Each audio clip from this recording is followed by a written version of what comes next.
Hi everyone, in front of me I've got Motorola Edge 40 and let me share with you how to reset network preferences on this device.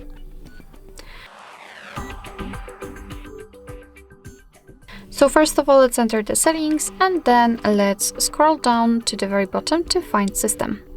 Now let's tap on reset options, and as you can see at the top we've got the option we're looking for.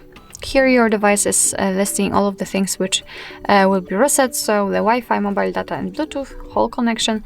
Just tap on reset settings, and as you can see we've got the information also that you cannot undo this action, so be aware about that, and then simply tap on reset settings.